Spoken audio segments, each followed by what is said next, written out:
The National Union of Mineworkers has noted with concern the Pretoria High Court's decision to reject the 54 billion rand settlement between Eskom and the National Energy Regulator of South Africa relating to an electricity tariff miscalculation. The NUM views the legal challenge brought by AfriForum as an unpatriotic and counter-revolutionary act designed to destabilize the national utility. NUM Energy Sector Coordinator Khangela Baloyi joins us for more. Mr. Baloyi, thank you so much for your time. While AfriForum has seen this as a win, especially for consumers and how they're going to be paying had this court case gone ahead and not been thrown out, you, on the other hand, say that you reject it. Why is that, sir?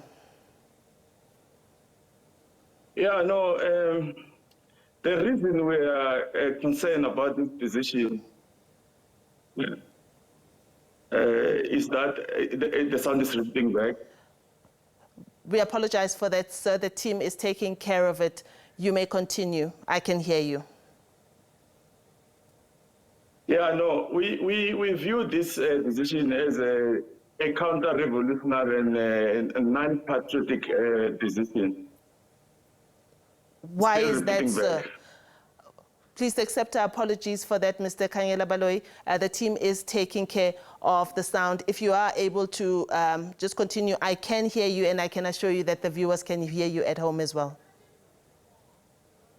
Okay. No, we view this as non-patriotic and also a counter-revolutionary act by AfriForum.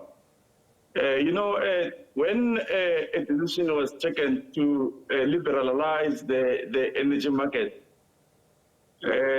us as the NUM, we're against that decision. We were against the decision of unbundling of Eskom. We're also against the decision of the introduction of the independent power producers into the energy market. Because we knew that this introduction of the independent power producers will come with problems. When we raised the concerns that who's going to pay for the cost of the IPPs, we were told that this is going to be taken care of by the pass-through concept. A pass-through concept is a concept which says Eskom will be able to recover the money using the tariff applications from NERSA. And that's exactly what Eskom is doing now, because Eskom is spending a lot of money on IPPs and this liberalization of the energy market. Mr. Baloyi, but in this instance, this was a miscalculation that Eskom itself, as well as NERSA, they did acknowledge, and of course it had to go through now all the court systems. But at the end of the day, it is yourself and your members, as a matter of fact, that were still going to be impacted by an increase in their electricity tariff. Surely that, as a union, and when you have your members, you know, into consideration, that could help you to change your view on this. Yeah, no, we understand the cost of electricity to the consumers and our members. However, we need to play a balancing act here. Okay. Because the consequences of Eskom being unable to get the money back or to recover the money back from using the pass-through concept is that Eskom is going to die, because it's not going to be able to make enough money to sustain itself. Yeah. It won't have enough money to even pay the employees. What do you propose?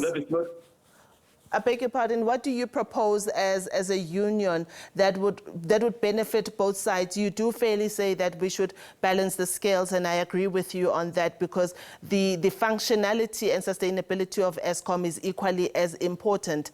But what do you propose as a union that could be a fair settlement here? No, we call for the South African government to review the unbundling process first. And deal with this issue of IPPs, maybe reverse it, because it's draining the resources of Eskom. We need to protect the national grid. from these ideological legal challenges that prioritizes profit, because this is a neoliberal approach to the energy market.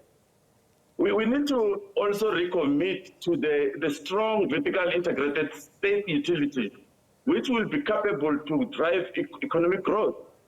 Because you see, without Eskom, we're all going to suffer.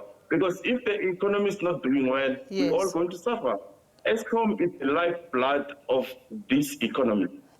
Mr. Khangela Baloyi, he's the energy sector coordinator at the National Union of Mineworkers, and he had been joining us about that settlement at the Pretoria High Court that happened earlier this week.